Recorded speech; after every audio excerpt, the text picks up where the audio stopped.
Hello everyone. We're going to get started. Welcome to our debate on voting rights, an important resolution if ever there was, 10 days before the 2018 midterms. So thank you all for coming. We give yourselves a round of applause. The way this is going to work, if you have your smartphones with you, it would be really advantageous for you because that's how the voting is going to work.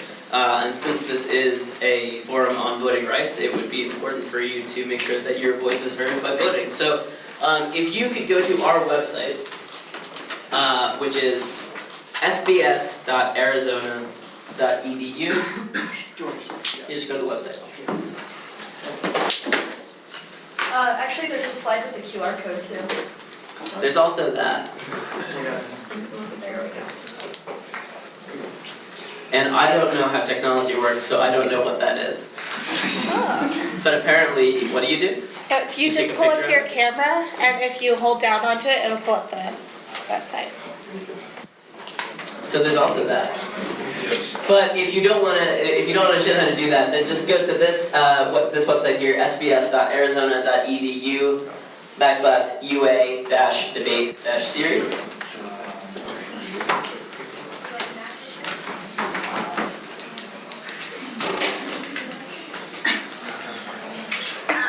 And what you'll see when you get there is our website, and you'll see at the very, very top, please only vote where it says beginning of the debate. You'll be voting twice in today's debate. You'll be taking a preliminary vote before you hear any of the arguments from either of our two teams, letting us know whether you are for or against the resolution that I'm going to announce in my introduction. So hold off on voting quite yet for the beginning of the debate. And then, once we're done, I'll cue you in to where you can click on where it says vote after the debate, at the end of the debate, and we will determine our winners based on who has changed the audience's mind the most from the beginning to the end. And oh, look at that, while you're on our website, there's this button that says donate. So if you feel at all generous today, if you really like what you see, then you are more than welcome to click on that and go ahead and throw us whatever it is that you feel like throwing at us, and making sure that you make it clear that you are donating to the UA debate series. When you make your donation, that would be absolutely wonderful. Just a few words about what we do here. The UA debate series, we launched it this year, and we're trying to draw attention to matters of public concern, controversial issues that deserve a real discussion. We had a discussion on immigration in September. Earlier this month we had a discussion on journalism and information rights. We'll be having a discussion on political correctness on November 9th. So if anybody would like to come out to that, it's going to be a really, really engaging debate. We'll be discussing exactly how it is that political correctness functions in our society, whether it furthers or curbs debate, and what its anthropological roots are. So we'll be talking about that, and I think will be a really, really great engaging discussion. So thank you all for coming out, and we hope that you like what you end up seeing here. So tonight we have something really special for you. As I said before, it's 10 days before the 2018 midterms, so we want to discuss voting rights and whether or not we should extend voting rights to all. So the resolution before you tonight, when you vote before the debate, is resolved that the right to vote should be extended to all. Resolved that the right to vote should be extended to all.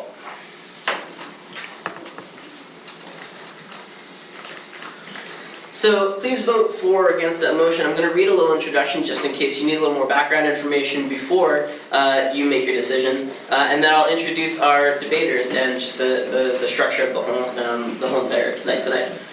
So, 10 days before the 2018 midterm elections, the issue of where to vote and for whom is at the forefront of the minds of most Americans. But hidden within the collective concern about our own ballots lurks another concern: the question of who does and who should have the right to vote in the first place. Participants in this debate tend to agree that free and fair elections are the utmost priority, but the crowds tend to get polarized when we consider exactly how that goal is best accomplished. Advocates for stringent voter ID laws suggest that our voting system is sacred and rendered meaningless unless we take careful precautions to ensure that voting, to ensure that those voting are who they say they are, and further, that certain members of our society, such as convicted felons, give up their right to participate in democracy through no one's fault but their own. Critics of voter ID laws, however, suggest that such laws tend more often to erroneously bar eligible voters from the polls than they are to ensure the sanctity of the process. And some arguments have gone so far as to suggest that voter ID laws were created with exactly the intent of keeping certain voter blocks from participating. So, who was right? Are American elections at their most functional when we guard our system from ineligible voters? Or does American democracy function at its purest only when all Americans contribute to it? Should we extend voting rights to all? So if you have not voted yet, and you needed my introduction to inform yourself, then go ahead and vote right now. The way that the whole entire format's going to work tonight, we're going to hear opening remarks from our debaters here. There'll be 3 minutes each, so they'll be pretty quick. So if you need to take notes to find out who you're going to vote for, I would strongly encourage it. We'll be hearing from 4 people from the affirmative side, 3 from the negative side. The neg is going to have, Caitlin's going to be speaking twice to even things out. After we have our opening round, we'll have a cross-examination where our speakers are going to be able to address each other and answer some of my questions. We'll also open it up to audience Q&A, so anybody who has a question from the audience, feel free to ask during that section. And then we're going to have a very, very quick summary from one person from each side, after which you guys can vote again, and then we'll be able to declare our winner. Does anybody have any questions about what we're doing tonight? Great, well then, without further ado, opening up our debate with University of Arizona and St. Clair University, opening up the debate on the affirmative side of the resolution that we should extend voting rights to all, we have Vincent Passo.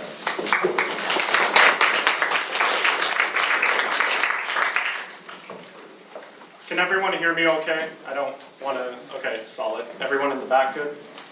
All right. Let's pull up the timer real quick. We, the University of Arizona, stand in affirmation of the resolution resolved that voting rights should be extended to all. The United States was founded on the fundamental principle of democracy and that everyone should be heard. While our government has made great progress in ensuring everyone can have their voice heard, there's still much to be done. The Voting Rights Act was critical in ensuring that there would no longer be discriminatory policies against voters of all backgrounds, although in recent years there has been an increase in voter suppression. The New York Times reported last week that in Georgia, there is suspected voter suppression as Georgia Secretary of State Brian Kemp sought more than 50,000 voter registrations of disproportionately black voters. Issues are furthered in which the Leadership Conference for Civil Rights found that out of 381 counties, 165 of them have reduced voting locations recently. This has led to the closure of 868 polling places in high populations with minorities that were originally under the jurisdiction of the Voting Rights Act. Here in Arizona, specifically Cochise County, there were only 18 polling places for 130,000 residents in 2016, which was down from 49 in 2012. Most states cite budget issues as the reasons for closure, but there's no final decision as to that being the reason.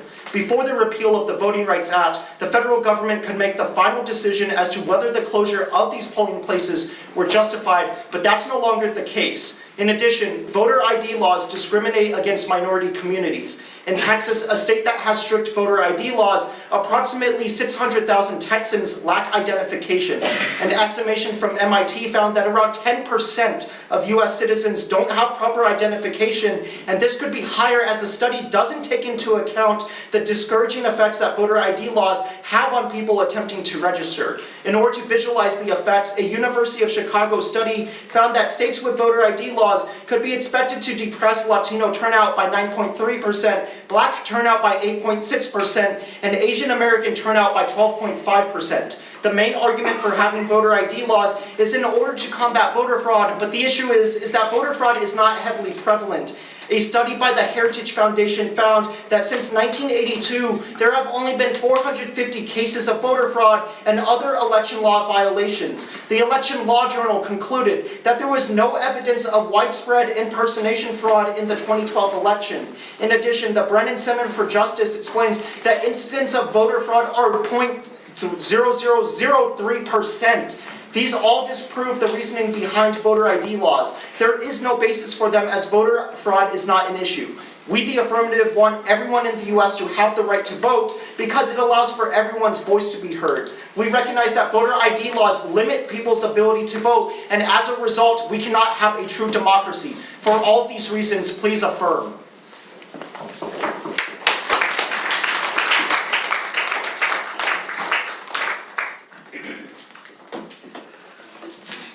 Thank you, Vincent. Vincent came in 1 second above time, so that's great. And opening up the debate for Santa Clara University on the negative side of the resolution that we should extend voting rights to all, we have Caitlin Paul.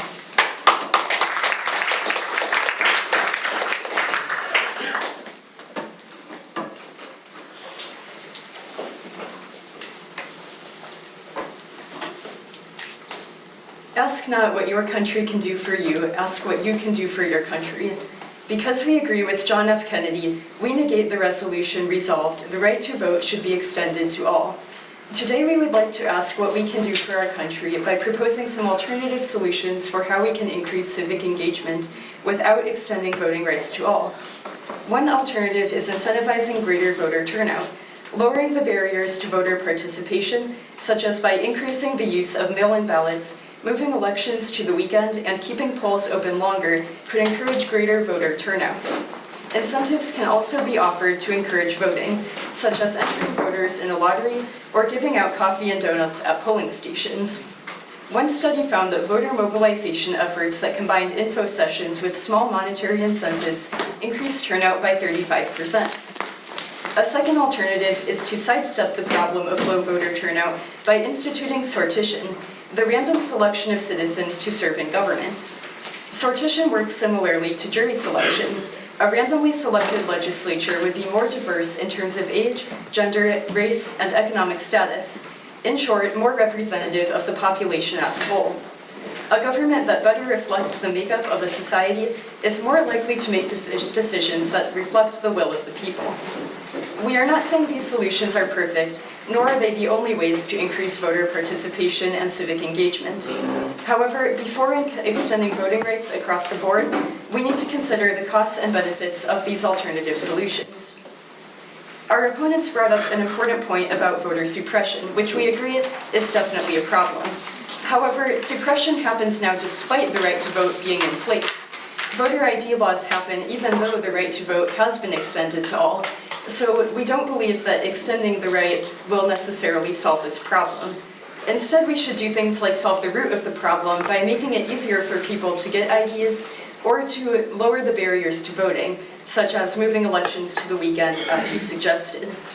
This would allow the problem of voter fraud, which though it may be small, can still be a significant problem, to be solved, but at the same time, we would not actually be preventing, we would be solving the root of the problem rather than extending a right without necessarily needing to do so. Because we agree that voting is both a right and a responsibility, we think it's important to look to not only whether this right is in place, but also whether it's possible for people to exercise it in an effective way. And since we believe the issue right now is more the ability to exercise it effectively and the incentive to participate in that right, rather than the lack of a right in all, we negate the resolution.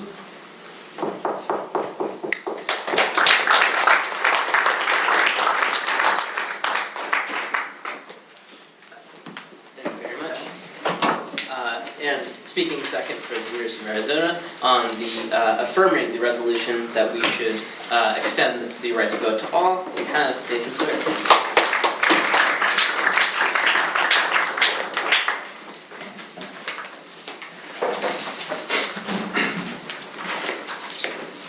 This country was founded on democracy.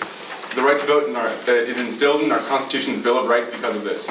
Voting gives hope and power into the hands of the hopeless.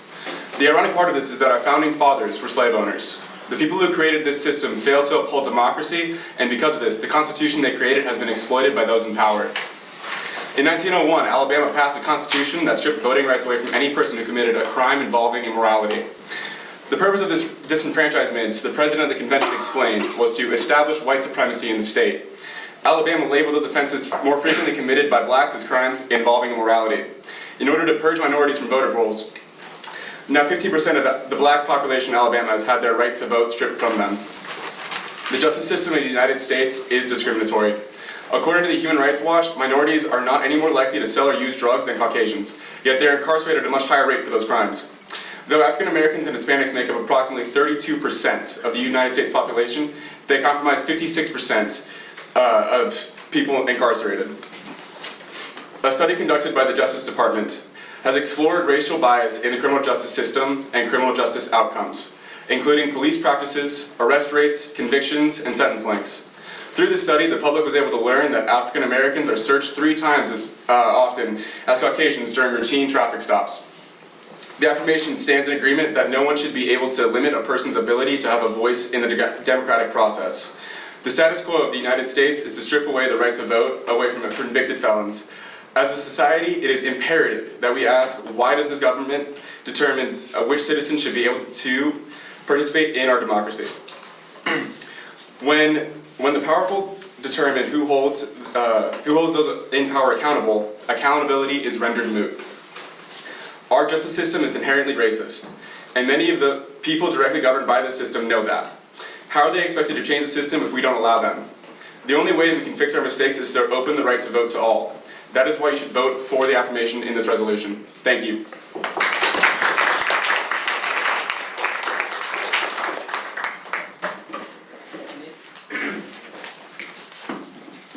Speaking second for Santa Clara University, on the negative side of the resolution that we should extend voting rights to all, we have Gia Sao.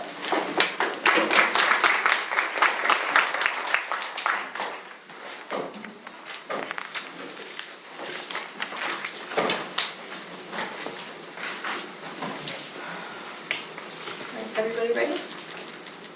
My time starts now. This country was founded on democracy, but giving everyone the right to vote does not guarantee that everyone will vote. And the only way for the government to get people to vote is to force them to vote. The affirmative case seems nice, fair, and good for democracy in theory. However, they have no practical real-world impacts for what would happen if everyone were given the right to vote or even forced to vote, which is what I'll be speaking about right now. I'd like to add on to our case a second argument, which is that government coercion is net detrimental, and requiring everyone to vote would ultimately discourage people from civic participation now and in the future for several reasons. The first is that government coercion is inherently immoral. From a moral standpoint, voting is an important decision that each individual has the right to voluntarily decide to do for themselves. The outcome of this is greatly dependent on each individual's unique situation and circumstances, which are known only to the individuals themselves. And constructing a moral system through voting is only possible when each individual is capable of self-direction, free from coercion and interference from outside forces. Secondly, compulsory voting would infringe on individuals' rights. There is a myth that if the government does not solve social problems such as healthcare and education, these social problems will never be solved. However, individuals are entitled to healthcare and education because they are inalienable rights, especially the right to vote. Extending voting rights to everyone essentially gives the government an excuse to expand its own power, all while hiding behind the facade of providing more rights to individuals. This also leads to a slippery slope and ultimately oppression. Once the government has acquired the legal authority to expand its own powers, it sets a precedent for even further expansion of power and therefore makes it virtually impossible to reestablish limits on what it can do. According to Professor Machan at Auburn University in 2002, we have seen time and time again that most temporary powers assumed by the government remain part of its permanent repertoire. So when we let the government to use force to improve society by giving everyone the right to vote, the right to vote is no longer a right, but a given. And for all these reasons, I strongly urge a negative vote.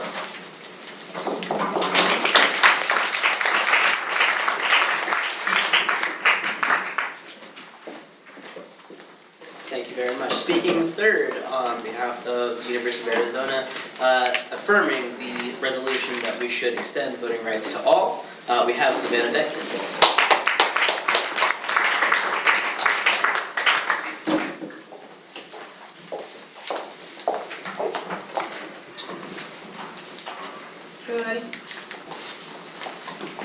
People should not be afraid of their governments. Governments should be afraid of their people.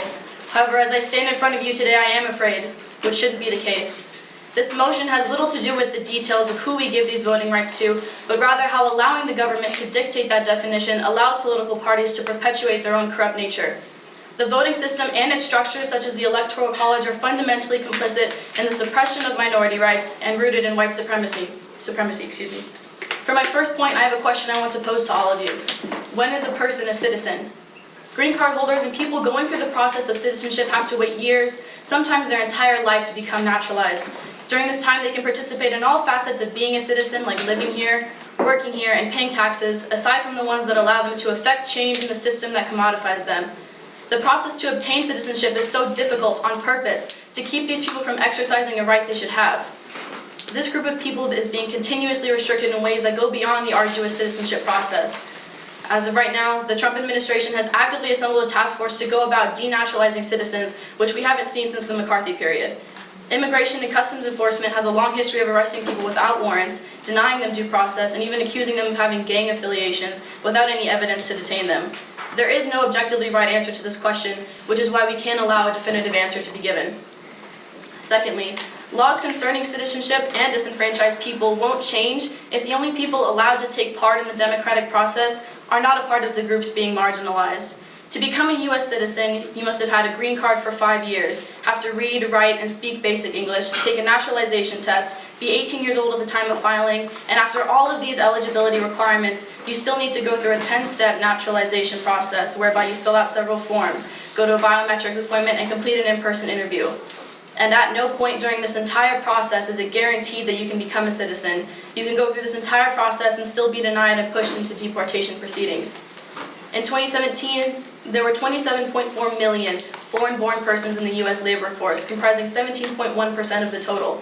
And Hispanic people make up 48% of the labor force.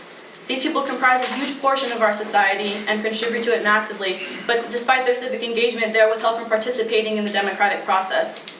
In a new poll conducted by the Public Religion Research Institute, they uncovered evidence of deep structural barriers to the ballot for Black and Latino voters, specifically in the 2016 election. Hispanic people experienced these barriers, such as being told they lacked proper identification to vote, incorrectly told they were not listed on voter rolls at twice the rate of their white counterparts.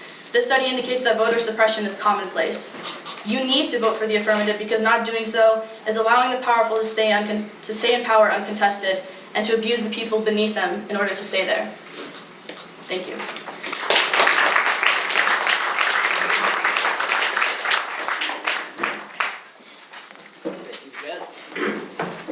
Speaking third for Santa Clara University, negating the resolution that we should extend voting rights to all, we have Johan Fernando.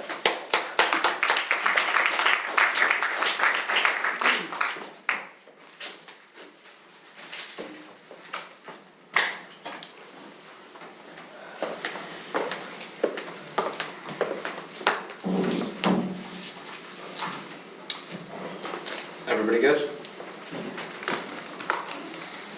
Right, starting the timer. Giving voting rights to all, although a proposal which sounds good, does not solve any issues or create any benefits for American citizens. Expanding voting rights has no impact if there is no significant increase in the number of votes being cast. Voter turnout was only 60.2% last presidential election, 37% last midterm election, and even lower for many local elections. Issues with voter turnout arise from fundamental issues with the election system itself. such as gerrymandering, with disenfranchised voters representing a much smaller problem. The law, to quote the American Psychological Association's Judicial Notebook, the law as written increases the number of wasted votes, or votes that do not count, because in an electoral system, votes for a losing party are null. The law thus dilutes the vote and aids in maintaining a majority hold. The Campaign Legal Center challenged the law on constitutional grounds, claiming it violated the one person, one vote principle and the Equal Protection Clause of the 14th Amendment. The disenfranchising effect of gerrymandering may also extend to all voters. One important consideration is whether supporters of the losing party believe they are being punished for how they vote. The state's redistricting was a retaliation against citizens who voted for the losing party and violated their First Amendment rights. Such experiences of perceived voter injury also might have a disenfranchising effect. Research shows that social pressure, or the drive to gain praise and to avoid punishment, significantly increases voter turnout. It is reasonable to argue then that if voters feel they've already been punished or that punishment is a likely outcome, social pressure to vote may dissipate and turnout may decrease. Because of this, extending voting rights to all is not the major issue that's faced. Dealing with issues such as gerrymandering, helping increase people's access to polls, helping to expand their access to, for the people who have the right to vote, is going to allow much more of an increase in how many people are actually voting.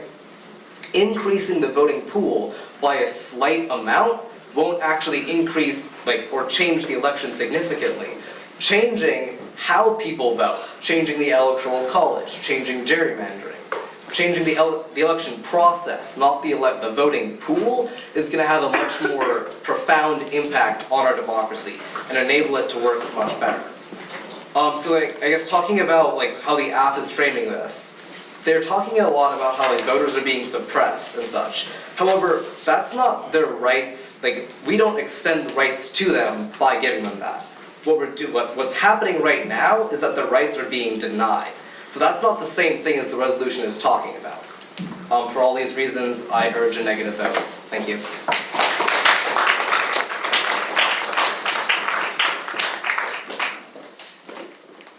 Thank you. And summing up the opening arguments for University of Arizona affirming the resolution that we should extend voting rights to all, we have Sam Sheeter. Hey guys, thanks for coming. My time starts now. For those of you unconvinced that voter suppression is an ongoing problem, consider what the Texas Tribune published this morning. Texas State University students are demanding extended voting times and more ways to vote on campus after the local officials urged the county to keep the university's polling location closed. Our opponents have presented a case to you that fails to account for the modern ubiquity of government officials manipulating voting logistics in order to yield results that support their own interest. We must be intentional about understanding the terminology in this debate. Where better to look than the U.S. Constitution? The first 7 words of the Civil Rights Act read, "To enforce the constitutional right to vote." Voting in the United States is not a privilege, it is a crucial factor within our democracy that enables our government to hear our voice and actually be representative of us. The Fourth Amendment states that no government official should require an individual to present an ID without probable cause of suspecting them of committing a crime. Therefore, mandating that voters present a government-issued ID to exercise their right to vote is a blatant violation of the Bill of Rights. The Supreme Court struck down Section 4 of the Voting Rights Act in 2013. This means that until Congress passes a new pre-clearance formula, jurisdictions are not currently required to obtain pre-clearance before making changes in voting laws, unless they're covered by a separate court order. The 2018 U.S. Civil Rights Committee report on minority voting access cited countless examples of, I quote, flagrant radical discrimination since the last reauthorization in reference to 15,000 congressional records, unquote. According to a 2018 study from the Pew Research Center, the United States trails most developed countries in voter turnout. While 70% of Americans told Pew that high turnout in presidential elections is very important, this belief isn't backed up. The Census Bureau estimated that just 55% of eligible voters were represented in our most recent election. If only 55% of our voices are being heard, is our government really representative of our society as a whole? This leaves us to wonder, what can we do to enable and encourage more voters to actually exercise their right to vote? While it's clearly the burden of our government to allow and support all voters to exercise their right to vote, their involvement in regulation of voting has a directly inverse effect. As soon as we introduce any voter ID laws and allow the government to determine who is able to vote, it introduces a slippery slope. When the government begins to pass laws to constrict one's constitutional right, what's to stop them from infringing on more? Freedom of speech, the right to protest, the right to bear arms. These are just a few. Allowing the government, Under the current system, it's not voters choosing the representatives, it's the representatives choosing the voters. We, the affirmative, support the right to vote for all people in the United States. We have proven that any attempt to qualify someone to earn the right to vote cannot be unbiased or comprehensive. The government shall not determine whether its people are worthy of the right that we are given in the Constitution. Therefore, please vote in favor of the affirmative argument.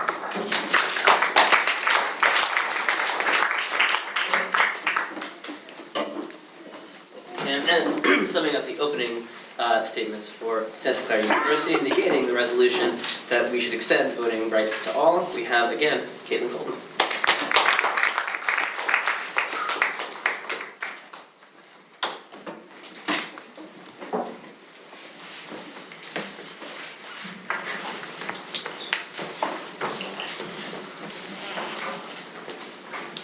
The affirmative has spent a lot of time in this debate discussing the issue of voter suppression, which we agree is very important. However, our stance is that extending voting rights will not actually solve voter suppression. Rather, that's a separate issue of people's current voting rights not being respected. So that brings us into the practicality of how extending these voting rights will actually occur, which my partners have been discussing in their last speeches. One issue is that, as my partners discussed, in order to guarantee that people actually do turn out, that implies that the government will have to mandate that people vote. The affirmative mentions voter suppression, but we don't know that all low turnout is directly caused by voter suppression. A lot of it could also be apathy or lack of interest in politics, or simply people thinking that it's futile to vote because their vote won't matter given the number of people who vote, or because they don't think the government will actually be listening to them. These are deeper underlying issues that need to be addressed before we look into extending the voting rights in general. In fact, another problem is, though, that if we were to mandate that people vote, this can actually lead to distorted results. So more people voting, more people being forced to vote that aren't interested won't necessarily solve the problem. Instead, we need engaged voters. For example, studies over the last 50 years have repeatedly found that non-voters tend to be less informed and less politically interested in voters, which could in fact be part of the reason for this low turnout. And uninformed voters are more likely to be influenced by arbitrary factors like family or friends. Another problem with this is that when more uninformed voters vote, it can actually distort the election results. As professors of economics Jackie and Sun explain, the probability of electing the favored candidate among interested voters decreases as more disinterested voters turn out. The extreme case, in which only a very small fraction of the population is interested, will deliver a result no better than flipping a coin. Random voting may aggregate the preferences of all voters into the opposite of what would be expected. The higher the percentage of uninformed voters, the more likely the aggregation will be distorted. So the issue here is that we need to first address these underlying issues of what's driving voters not to turn out to the polls, and whether the issue is their lack of information. Then we need to look to how we can provide these incentives, like encouraging voters to be more informed, in order to get them to turn out to vote. Because in the affirmative world, we have this problem where either they don't require everyone to vote, so there's no way to guarantee that greater turnout and greater civic engagement happen, or they do require everyone to vote, in which case we can get these distorted results or the coercion that Gia mentioned. So I urge you to consider the alternatives we discussed in our first speech, and rather than looking to extending voting rights to all, looking to solving the current system and improving it first.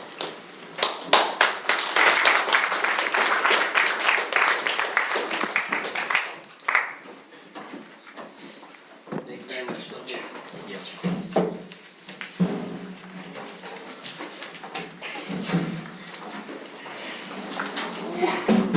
I need to make myself comfortable and take this chair in the second round.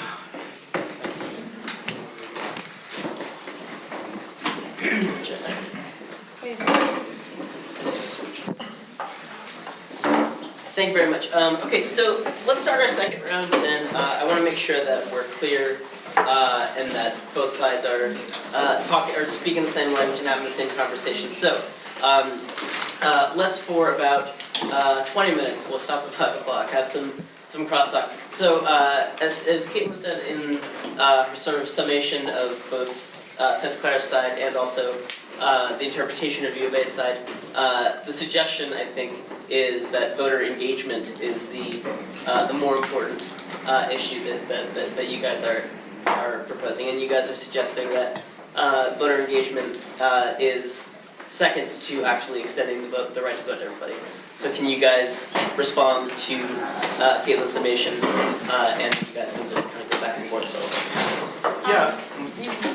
So I don't necessarily think voter engagement is necessarily a major issue, primarily because of the fact when we look at the 2012 election, we saw that 84% of registered voters actually went and casted their vote. Plus, if you go on Twitter, Instagram, YouTube, whatever social platform or anywhere on the internet or television, your chances are you're going to see some sort of like political ad, whether it's advocating for someone's political campaign or an issue.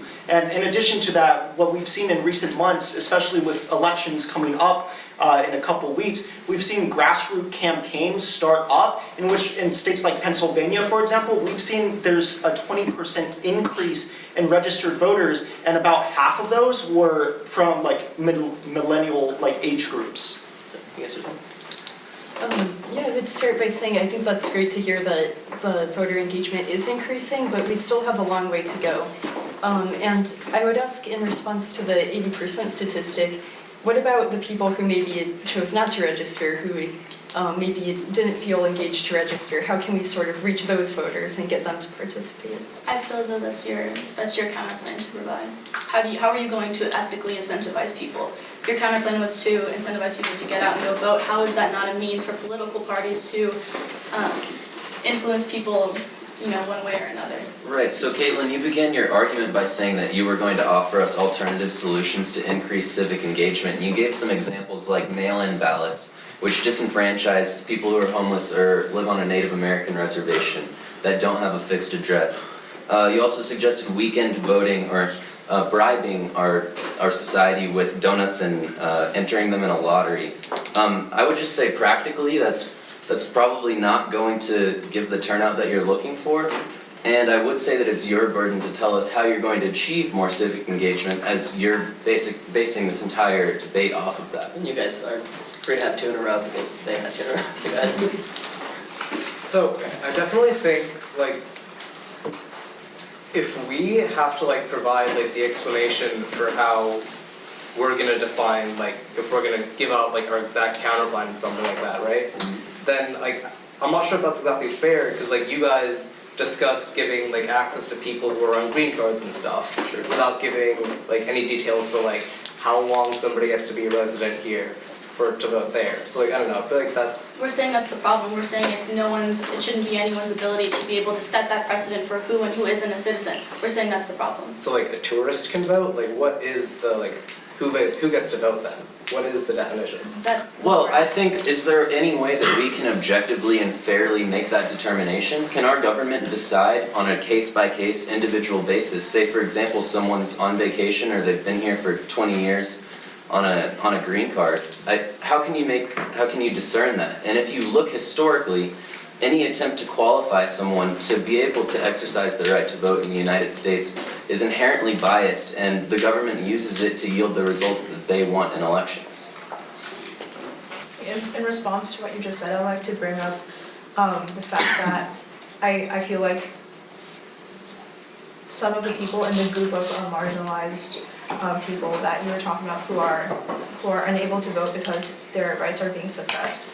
This group of marginalized people includes undocumented immigrants, and getting undocumented immigrants the right to vote actually poses a danger to their status and their status of safety in the United States because they're going to be at a much higher risk of them being like outed or exposed as undocumented immigrants and being deported. And like I like to add on to, while we're on the topic of voter engagement, it's the type of voter engagement and the quality of voter engagement that matters much more than the quantity of voter engagement itself, because you can extend voting rights to everyone in the country, including people on vacation and tourists and undocumented immigrants and people in jail and children and everybody, but the type of voter engagement that's going to be coming out of that is actually detrimental to society, because the results of the election, if so implemented, as my partner Caitlin stated, would be vastly distorted, because the people who are actually who are civically engaging with the system voluntarily would be providing more accurate results for what they want to see out of government. That's why we are proponents of having no voter ID laws, which is something that you guys, as a negative, are trying to enforce. As for your point about undocumented workers and illegal immigrants, if you don't have any voter ID laws, they don't have to divulge any information to the government, and therefore it wouldn't subject them to having to be looked into under ICE and have their naturalization records reopened. So how would voter ID laws, And prevent that? you're saying that we need more educated voters. How do you assess that? What's an educated voter? Well, to go back to the incentives we talked about earlier, to give a little more of a specific example there, one of the studies we found was that a way that they increased voter participation was by having these information sessions where they told the participants about candidates' positions and their views and tried to get them to vote. And they combined that with a small incentive, but in the end it ended up increasing participation by 35%. So we're envisioning systems like that where maybe we would be combining voter education with small incentives in order to get people out there voting. So although I agree that it can be a little arbitrary on who exactly is informed, I think as long as someone has a solid grasp on what the different candidates' stance are and has the information that will allow them to make a decision that is in keeping with their reason, that's what we would be looking for. I think we're in agreement that civic engagement is important, but what we need an answer from you guys on is why does a homeless person, an undocumented worker, why does their right to vote matter less than someone who already has it? Why shouldn't they? So I guess part of what's happening here is that there's, I think, a difference in how we're talking about these terms. Because currently, somebody who is homeless does have the right to vote. It is difficult for them to do so, that's true. But when you say extend them the right to vote, that doesn't make sense, by definition, because they have the right to vote. It's difficult for them to do so, which is a separate issue and a separate debate. If you can't exercise your right, do you even have it? They do legally, so when you say extend the right to vote, if you're saying support the right to vote, sure. Right, but they can't exercise that right. So, the letter of the law is such that, yeah, they might be, they could vote, but the way that it actually takes place is that they can't, because they can't exercise the right. So. And we're saying these are instruments of the government to keep these people from voting. They purposefully make it hard for these people to vote. There's a numerous amount of costs, you have to have underlying documents required to obtain an ID. It costs money, from anywhere from $75 to $175, and that covers document fees, travel expenses, and waiting time just to go get an ID, just to vote. So why not just eradicate the idea of having to have an ID? So how do you vote in the app world? What is the system? So in order to vote in our world, basically whether it would depend on the state system. A lot of states have mail-in ballots, or you go into a poll to vote. And so essentially how it was done years ago, before even voting ID laws were enacted, you would show up at these polling places and just cast your vote, let them know what your name was. So how does that help homeless people who have issues with transportation getting to polling places? So that's the nice thing. What we've seen, especially with this election cycle, we've seen private companies such as Uber or Lyft actually volunteering their services in order to give people rides to the polls. So I'm sure there can be some sort of, whether it's in collaboration with private companies such as Lyft or Uber, or even public programs in which we get people from their home in order to the poll, or drive up ways or methods in order for people to actually get to polling places. I think we would agree with that. That's something that we might put under our idea of incentives, but I think to kind of highlight the differences in our two stances, what the affirmative is talking about is more of removing legal barriers to voting, like removing voter ID laws, and what we're talking about is sort of adding ways for voters to be engaged, or adding or decreasing sort of the structural barriers, like making polls open on different times versus you're specifically speaking more to the legal structure, which I think is really the key difference here. So if I can, because I appreciate, Caitlin, that you're highlighting the differences, because I think that'll help our audience make their votes. So can I ask the neg, can you guys let me know why the emphasis is on engagement rather than the difficulties to getting to the polls? So, like the statistics I brought up in my speech about how people are less likely to vote because like they feel disengaged, like that's a much higher percentage of the population that's affected by things like gerrymandering and stuff than like the less than 3% that are actually like disenfranchised and have lost their right to vote. So I think it just affects a bigger part of the population, and it's a much bigger issue to like actually improving our democracy. So like solving that just has a bigger impact for our society than extending the right to vote to all. I'd also like to add that the people who already have the right to vote and are already able to vote, we're trying to increase their quality of engagement with, and their quality to, the quality of their vote, and like how educated and knowledgeable they are about the impacts of like what their own vote would have on government. And to add on to what my partner just stated, the percentage of people who are unable to vote because of like difficulties getting to the polls, or lack of citizenship, or problems with voter ID, problems like being able to obtain their voter ID is much smaller compared to the people who are already able to vote, and we're trying to address that first and solve that problem before the problem I just mentioned. So I feel what's failing to connect here is that under the umbrella of our side, civic engagement isn't decreased at all. Only on their side does it decrease civic engagement. We can have both on our side. We can extend voting rights to all people and also have an exponentially more civically engaged group. Well, I'd like to clear that up as well, because you guys are arguing for more civic engagement, but at the same time more informed voters. So, Caitlin, when I asked you for an example of what an informed voter would look like, you cited getting incentivized to go learn about different candidates. But that would be something that you might do at your local library. Would you think that any sort of information session, in order to get someone to the point that you believe is informed, do you think that that's impartial? Well, it is a tricky question, because I do think you're right that there is a possibility for partisanship to sneak in there, but I think the important thing is that we have a lot of different avenues for information, so that someone isn't just limited to what they're hearing on their favorite news station, but they have these different avenues they can look to, and maybe a non-partisan independent group could conduct these sessions in order to make it as unbiased as possible. So you guys talked about, I guess I'm still confused, because you're saying you want more people, more civic engagement, but are you suggesting that all of these people that you're able to engage via incentives or whatever methods you'd like to use are going to be informed? We see 55% of our eligible voters currently participating. What percentage of voters do you think could be informed? Like, what is the likelihood when you say that they're apathetic and you say that they feel like their voice isn't actually having an impact?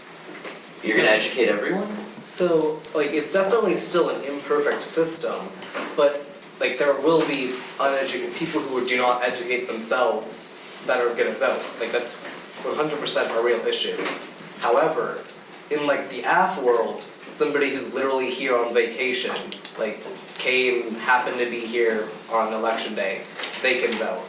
And like in a society where like we just came out of an election where like Russia tried to interfere with our elections blatantly, allowing anybody in the world who happens to be in the United States presents a big issue like for national security and like our country as a whole.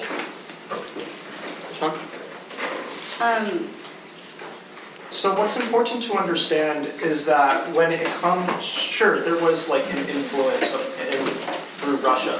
What's important to understand is the focus on that influence was that Russia was actively like taking part in like hacking votes or anything like that. But what we saw actually a couple months ago was that the Trump administration had appointed a commission panel led by Mike Pence and a few others in order to conduct some sort of final analysis on if there was actual voter fraud. And what they concluded was there was no voter fraud whatsoever from any sort of like foreign powers, whether that was, let's say, Russia hacking votes in states like Florida or anything like that. Sure, there's also like, I feel like you can reasonably say that an administration conducting like an investigation onto how it got elected could definitely have some significant bias. And as well, like in the app world, Russia would not need voter fraud to interfere. They would need to buy a bunch of plane tickets. That's it. But while we're on the topic of voter fraud, I'd like to ask, even though I think a lot of people are in agreement about the problems posed by voter ID laws, there are also a lot of people who don't fully see why these laws might be a problem. So from your standpoint, could you maybe expand on why it is so hard for some people to get these IDs, or why this is such a barrier to voting? Yeah, so it's important to understand that what we've seen with these voter ID laws, they're mainly in states that were under the jurisdiction of our Section 4 of the Voting Rights Act. And essentially what that section did was ensure that when states were conducting anything in regards to elections or like anything like that, they had to go through a pre-clearance. So since Section 4 was deleted, what we've seen actually is a lot of these states that originally needed that pre-clearance from the federal government, they go in and not only reduce polling places, but specifically because they enact voter ID laws, what they've done is taken data from like the US Census and determined areas in which there's minority populations, and they've closed things such as DMVs or government offices or made them open only during a limited amount of time. So it's much, much harder in order to get any sort of form of identification as a result. So then I guess our follow-up question would be, why then shouldn't we just address the root cause of why it's so hard to get IDs? So our side, I think, would advocate for lowering those barriers to getting an ID rather than doing away with the ID laws. Because that's a bit close-minded. I think what we're saying is that there's no way to have the government determine who, say in the case of someone that lost or that went to jail, there's no way to determine if someone should vote or not, if they are worthy of it. And so any sort of judgment is going to be biased, and it's not going to allow our government to be reflective of our whole society.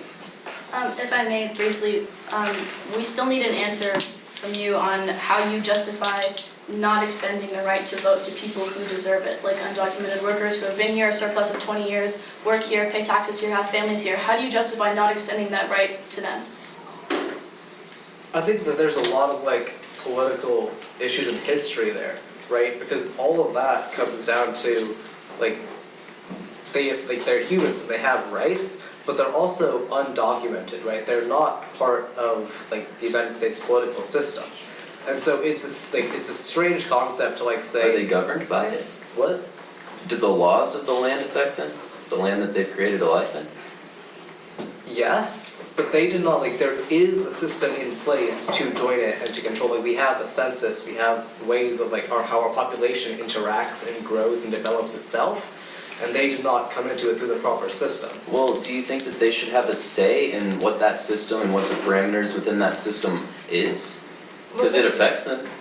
This goes back to our overall stance, which is that the issue isn't so much extending voting rights, it's looking at these bigger issues of how our government is structured and why do we have such a difficult system for people to become citizens in the first place. Yeah, so... Absolutely, but that's your justification to make. Why should we not extend that right to them?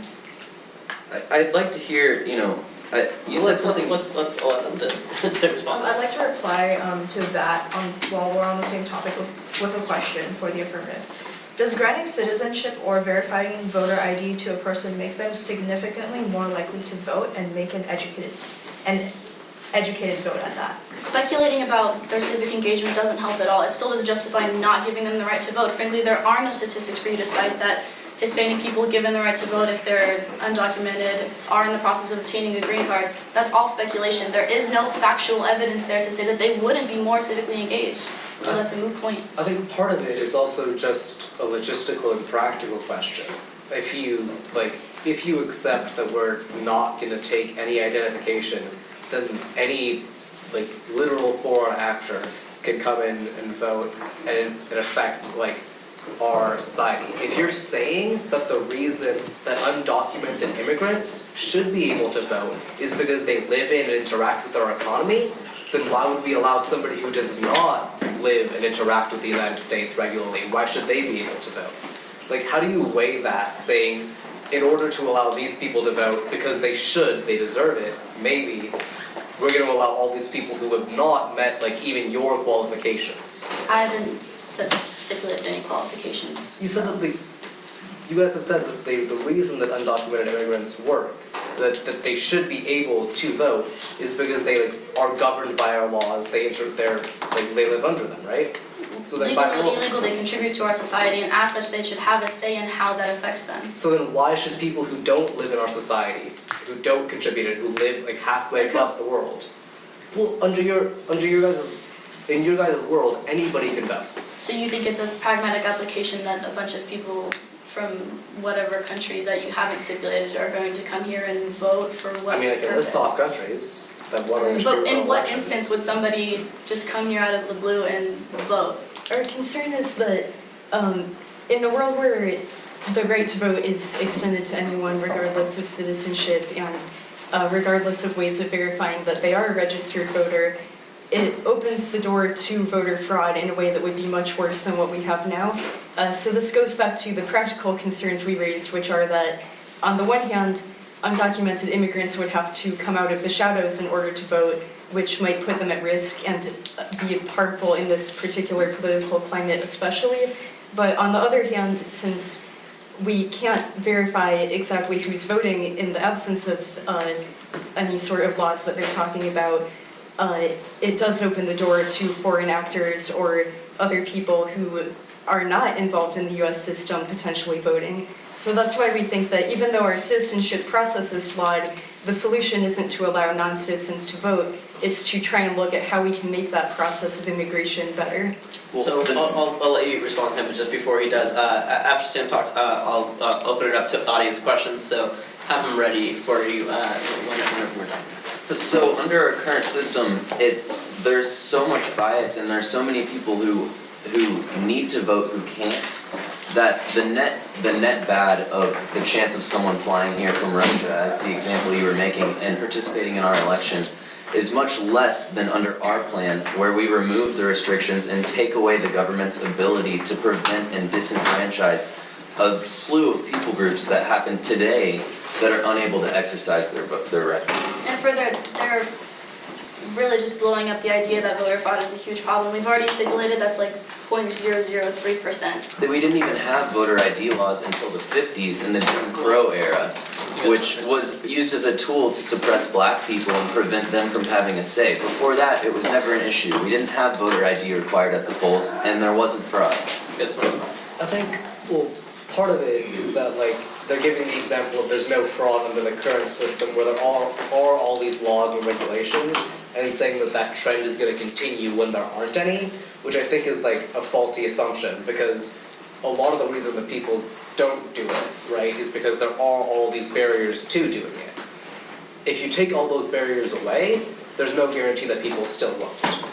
All right, let's open it up to audience questions. Anybody who might have them, and we have a mic. So actually, can you be our mic over here?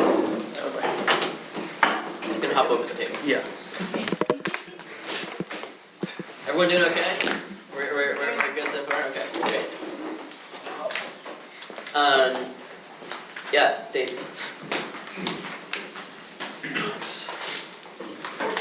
So political scientists have determined that the 2016 election was determined by about 80,000 votes in 3 states, right?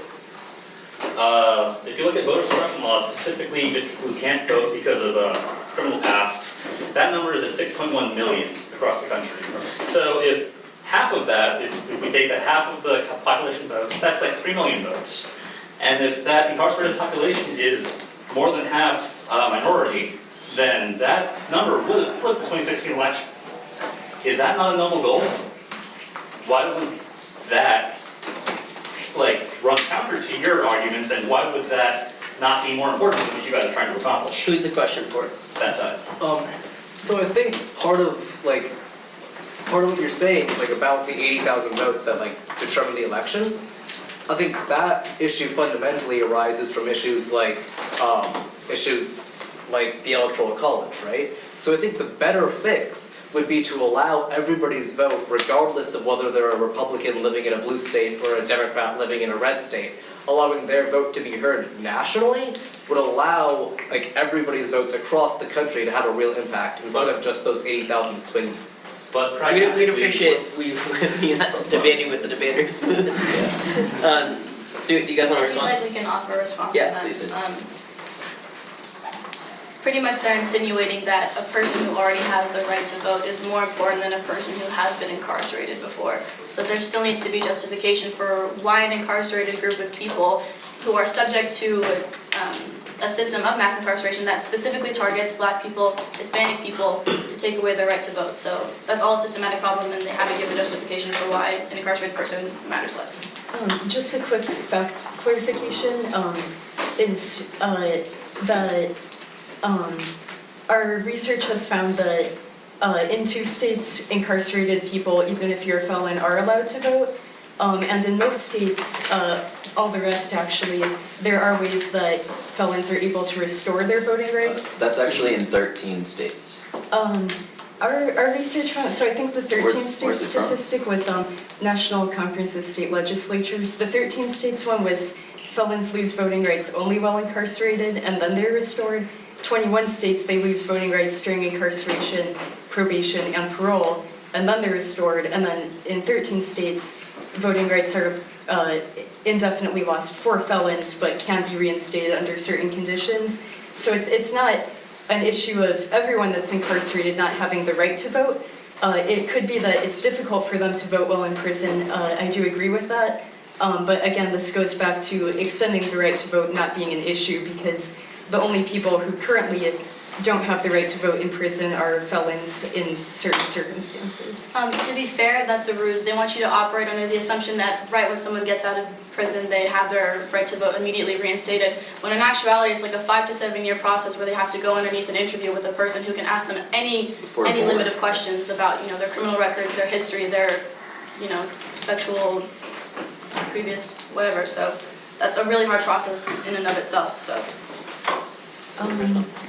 That's not what our research indicates, but I would be interested in comparing the sources. Of course. Mine is specifically from Florida and other East Coast states. Okay, it could be that there's differences among states. I haven't heard that before, but that is worth considering. Let's get another question from the audience. Who else has a question? You in the back. My question is for the negative team. You said you wanted more civic engagement, voter ID laws and voter roll purges are turning away exactly people who are civically engaged. These are people who want to participate in elections. So why would we not embrace ensuring these already engaged people have their right to vote protected?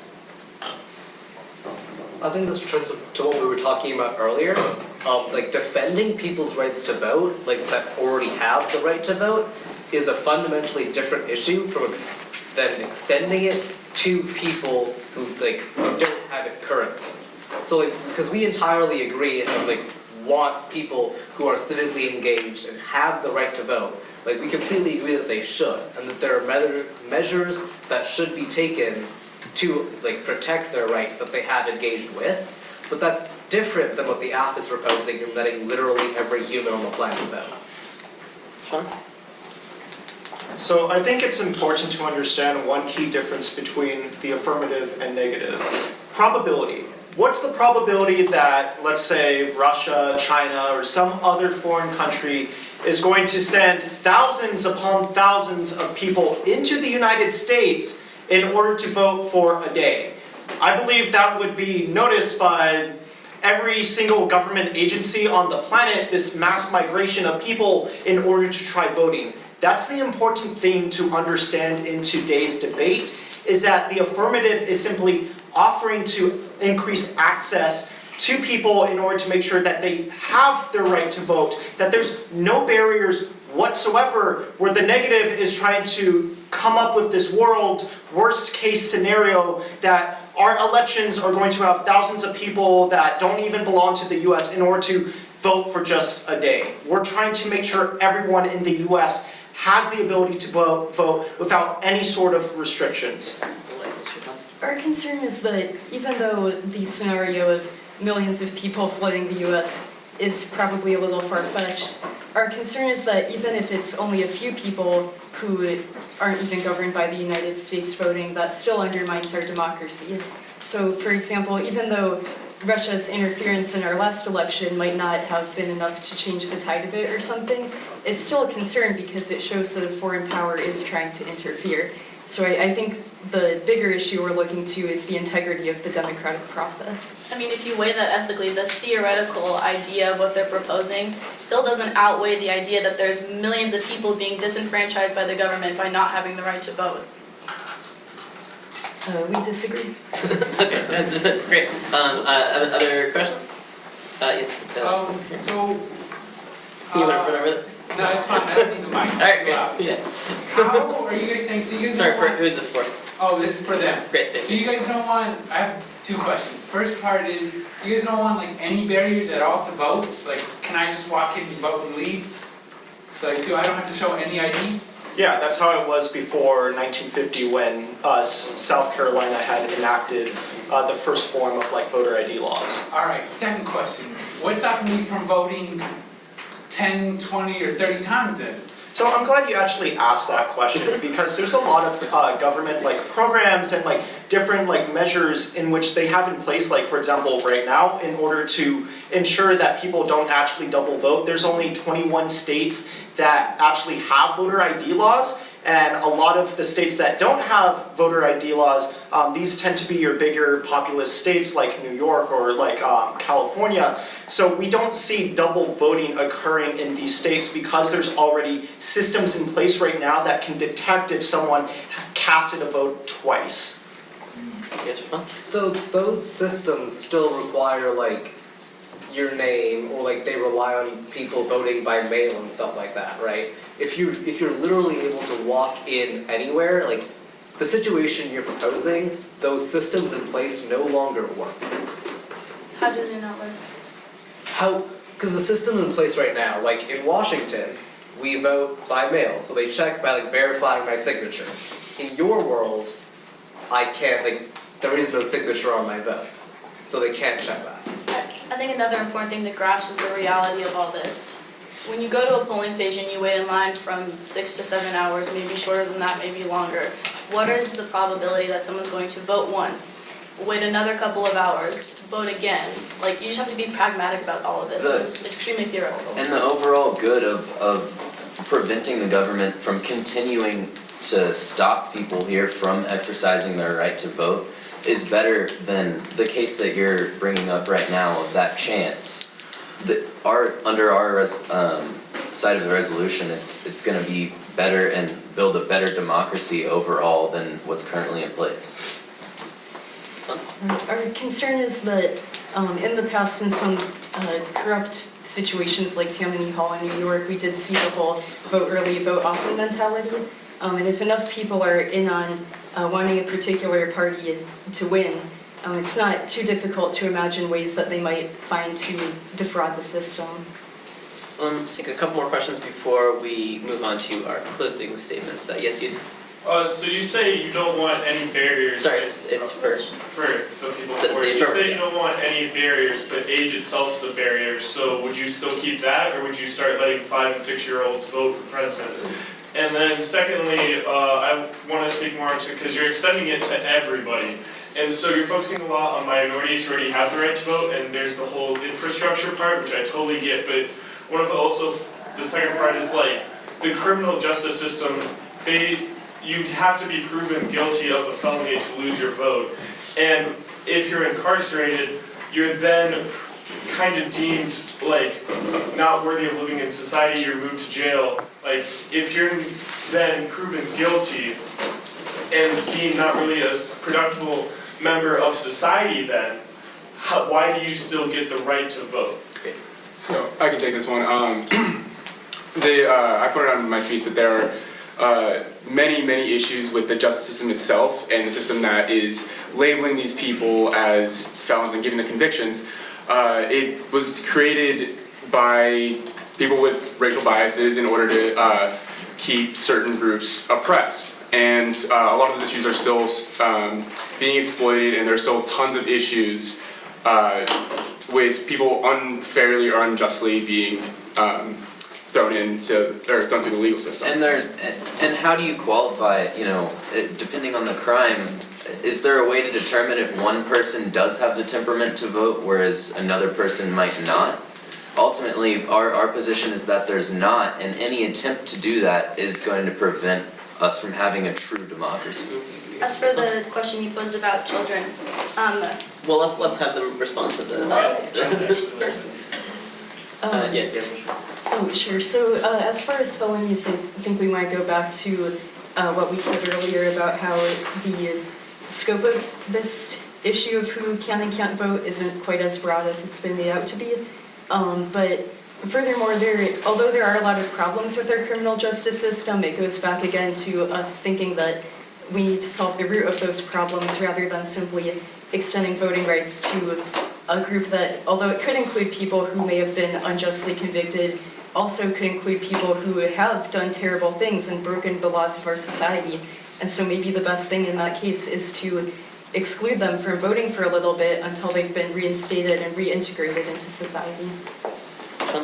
Yeah, so I think it's important to have felons the ability to vote because chances are there's this narrative trying to be formed in which felons are going, if they are given the right to vote, automatically they're only going to vote in interests, let's say you have a murderer, that murderer is only going to vote for someone that's a murderer or murder pro-laws. Chances are, considering the state of politics, those aren't going to be major voting issues in legalizing murder or other acts that these felons might have committed. We're simply wanting to extend their democratic voice because they know how the judicial system works. They've been through that whole process and they can help point out the flaws in our judicial system so we can have a much more effective government in the long term. We would say that although it is important to have everyone's voice heard, voting isn't the only way to do that. So we would encourage people who might, while they're incarcerated, to maybe look for ways to get involved in grassroots movements that do encourage criminal justice reform, but that doesn't necessarily have to include voting. They also forgot the age. Yeah. Yeah, so if you can feel free to answer it. We sort of, both teams had kind of agreed beforehand to sort of take the children voting question off the table because it feels a little hypothetical. Okay, I'm just. I completely appreciate it. Yeah, I mean, you guys are free to respond to it if you want, but I think that we sort of had agreed to maybe. I can take briefly, but what we're just saying is that it's not realistic. We don't think there's going to be a bunch of 7- and 8-year-olds skipping school to go to the voting polls and do that. So it's just not very realistic. But even if it were, if there was a 12-year-old who was gung-ho about being politically engaged, is that not the generation that you want to encourage to be politically engaged? So we can take one more question, I think, before we move to closing statements. Actually, do you have a question? Yeah, I do have. Oh, great. Okay. So this is for the con. So what I'm wondering is, what are the problems with the pro side of wanting to enact this voter reform and then enacting what you guys are saying? What are the problems with then enacting their reform, then enacting what you guys are saying?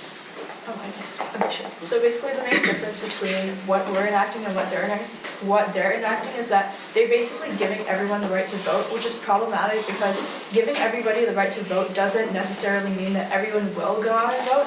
And even if educating voters is part of their plan, that doesn't necessarily mean that, I mean, it just doesn't, it doesn't guarantee that people are actually going to go out and vote and therefore increase civic engagement, which we're actually solving for, which is part of one of our alternative solutions about incentivizing greater voter turnout. And if you want to add on that. Yeah, stepping out of the world of this debate for a second, that probably is a realistic and reasonable thing to do, but for the purposes of kind of highlighting the differences between those who would say extend more voting rights versus those who would say not, for the purposes of the debate, it's the reasons that we've been giving. Response? Speaking directly to what Gia said, she hasn't cited any evidence. It's all speculative as to whether or not people who would be given the right to vote would or would not be civically engaged. The problem is that it's inherently problematic to assume that someone doesn't deserve the right to vote when they're just as much of a person as someone who does. Yeah, and there's just no way to qualify whether or not someone is informed. I think, you said, our plan doesn't guarantee more civic engagement, and that's okay. But what it does guarantee is that the people who want to vote, who have been oppressed, are going to be able to vote. They're not going to be suppressed anymore. That's what we want. I'm gonna give you guys a comment, and then we'll move to our final round. So Go ahead. I guess you say that these minority oppressed groups aren't going to be suppressed anymore, but I think you also have to look at everything beyond just voting. And so it's the same groups that are being oppressed in voting and in everything else, right? And so if you just give them the right to vote, but it's in such small numbers that it'll actually make no difference to how the votes turn out, then you actually haven't affected their lives anywhere else. We're gonna allow Vincent to respond to anything else in the final round. Thanks, Vincent. Let's move on to our final round, which again will have only one speaker from each side give a 5-minute summation. And closing out on the affirmative side for the University of Arizona, affirming the resolution that we should extend the right to vote to all, we have Vincent Hasso.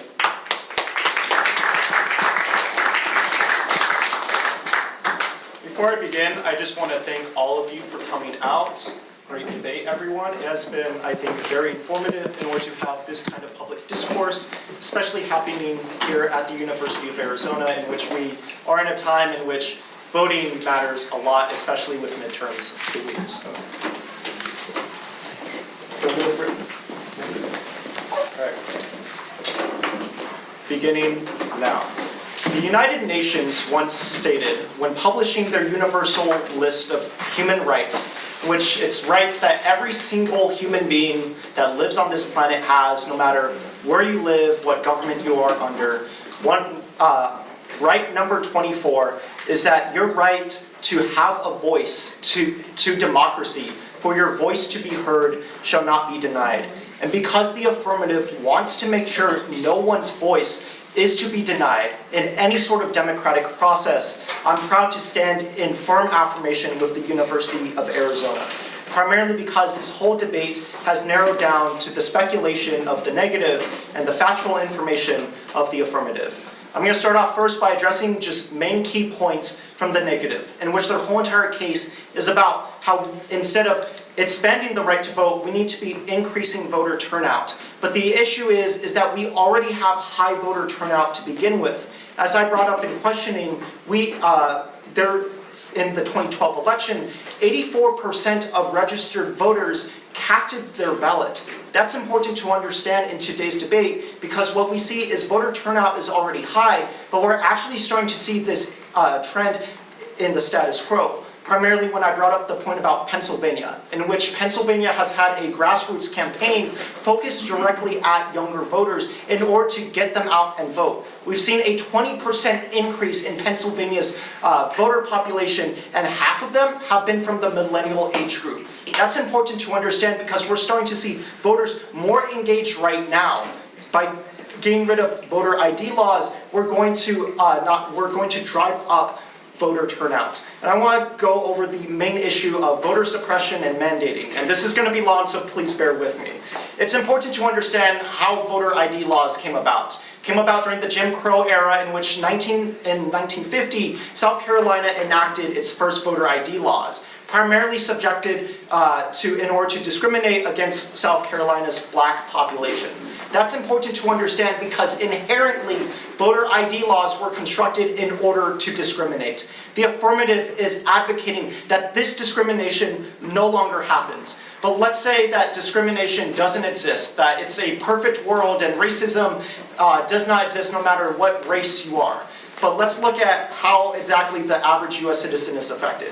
As the ACLU explained this year, 11% of US citizens lack any sort of government-issued ID. That's more than a tenth of our population who wouldn't be able to vote in the event voter ID laws are taking place. In addition, 1/3 of our nation fall under the jurisdiction of voter ID laws. That means a massive populace is being discriminated against potentially because they don't have any sort of form of identification. But let's go on to the effects of these voter ID laws. As I brought up in my speech, a University of Chicago study showed that voter ID laws specifically depress voter turnout among minorities. That's important to understand because if you want minorities to have more of a voice, you want them to be more civically engaged, you're going to want to get rid of voter ID laws. That's exactly what the affirmative is advocating for in today's debate. In addition, in order to just address their whole entire voter mandate issue, we're not simply mandating that people vote. We're simply ensuring that they don't have these barriers in order to vote. They argued a whole entire speech that if we did get rid of voter ID laws and make everyone have the right to vote, then we are going to all of a sudden force these people to vote, that they're going to be forced to go to the polls. It's important to understand that every single point that the negative brought up directly proves their point, in which we are in a world where we don't expand the right, we're going to start having government coercion because they bring up things such as increasing voter turnout, bringing people more to polling places. They're advocating for government coercion, forcing people to vote. We're simply giving people the right to, making sure that there's no more barriers so they have the decision to vote. That's important to understand in today's debate. Finally, I want to go over the key voters of the affirmative real quick. First, we're solving for the issue of voter engagement because as Danielle Long from the Campaign Legal Center explains, voter ID laws disenfranchise minority voters and cutbacks in early voting make people don't want to vote. We're simply getting rid of those voter ID laws, so we're making people's vote feel validated. Right now, when you get denied because of there being voter ID laws, people don't feel like they are validated. The whole entire affirmative is validating people's right to vote. And because of that, we're going to have a better democracy, and that is why I stand in firm affirmation of this resolution.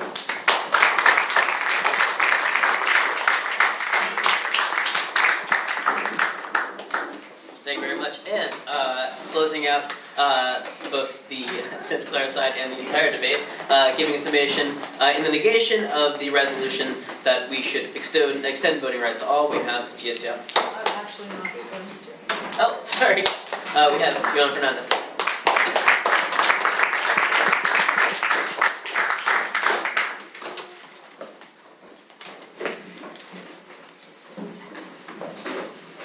I just want to start by thanking all of you for inviting us here and giving us the opportunity to debate.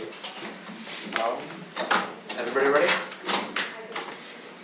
Okay, so I just want to start off by talking more about what extending the right to vote versus suppression actually means. Because we've kind of gone back and forth this whole time about arguing what it actually entails.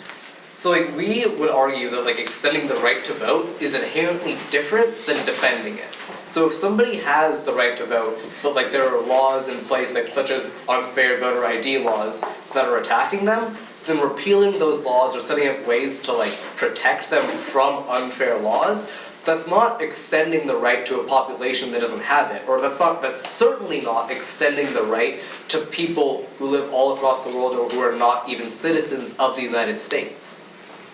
So you can get the benefits of stopping voter ID laws, stopping minority groups who don't have government-issued ID. You can get those benefits on the negative side without turning to the affirmative. They bring up the statistic again of 84% of registered voters actually submit a ballot. That's not the same thing as 84% of eligible adults. That's just 84% of the people who already wanted to vote. So there's there's so many adults who never even registered to vote because they didn't feel like their vote was valuable because of things like the Electoral College, which I'm going to be moving on to next. What's going to actually help make our democracy more like foundationally pure, more effective, and a better system of government is representing the people well through a system that actually like responds and listens to them. Even if you have everybody voting under an electoral college, you still come up with the issue that like was brought up in an audience question about how like only people who live in certain areas, only a certain population actually matters. So we can solve for those like root problems and the fundamental problems of our democracy through like dealing with those issues, not necessarily giving everybody who wants to go to a poll, giving them the right to vote. Solving those two things are not related at all. So the affirmative doesn't actually increase the quality of life or solve for any of the issues that the United States is facing. Less than 3% of the United States population has lost the right to vote like due to being a felon. So like changing that is not going to actually turn any states within the electoral system. Whereas like changing the way the system works foundationally, as I've been talking about like the Electoral College, talking about getting rid of gerrymandering so that people can like vote and have their voices heard, those are going to have a much bigger effect on how the United States works. And in addition, they keep talking about voter ID laws and how those are like inherently harmful. Sure. Also, not every state does those, as they brought up themselves.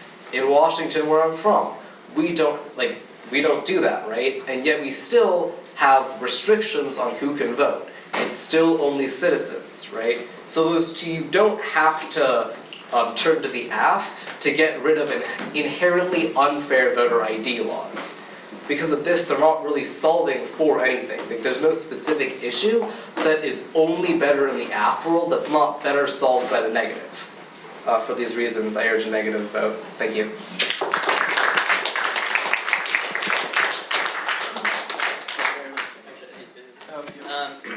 Thank you.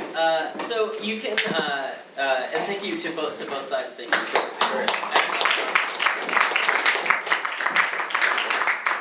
so I'll just direct you again towards either taking a picture of this and somehow using some kind of crazy robot technology to pass the vote, or going to sbs.arizona.edu/ua-debate-series to click on the portion that says vote here at the end of the debate to let us know which side you believe has convinced you the most.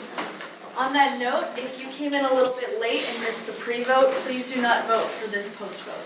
Yeah, that would be great if we would keep it nice and even.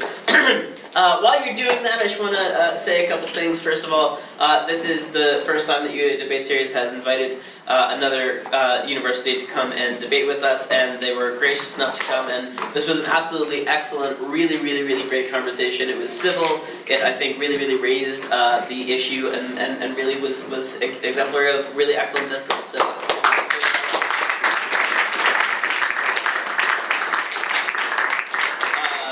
and you should all vote if you if you're registered to vote. You should definitely go and do so in 10 days. So I also just want to remind you again that we do have another forum on November 9th. It's going to be on political correctness. We're going to have two pretty fiery speakers who are going to be pretty against the concept, and two people who are professors at the university who will be discussing the anthropological sort of roots of political correctness. So it would be really great for you to join us, and it would also be really great if you could, while you have your smartphones out, give us a follow at on either Twitter or Instagram, or both of them, at UA Debate Series. That would be absolutely wonderful. You can find out all the information you need to find about our future events. And are we going to close out are we logging it out? Okay. We good? Yeah. Okay, we have your votes now officially in. Hopefully everybody has put it in. So the pre-debate vote, pretty even 50-50 split. we had 47% of you were against the motion with the negation that we should extend voting rights to all. 52% of you were in favor of the motion that we should extend voting rights to all. And let's see the post-debate vote.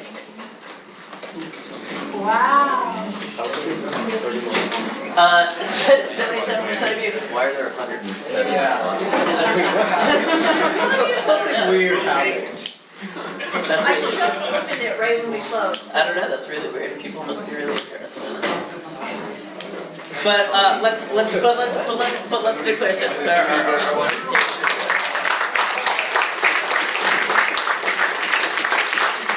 Thank you all very, very much for coming. And again, please give us a follow on Twitter or on Instagram at UA Debate Series. And if you want to come and talk to our debaters, you're more than welcome to come and argue with them if you didn't get a chance to get your question.